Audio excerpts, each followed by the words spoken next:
This is Paris, France. She is a young lady who came to Poodle Rescue with a leg fracture, her back leg.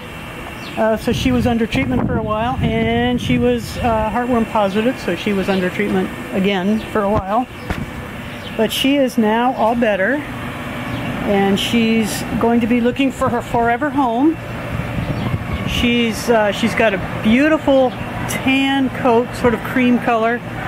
She's got a full tail, pretty face, light eyes, you can see, and a light nose. She's extremely affectionate, playful, lively. I think she's a little stir-crazy after the time she spent healing from her fracture, but she's actually got a great disposition. She'll make somebody a marvelous companion. So come by and meet Paris, France, any day, 7 to 5 at Poodle Rescue of Houston.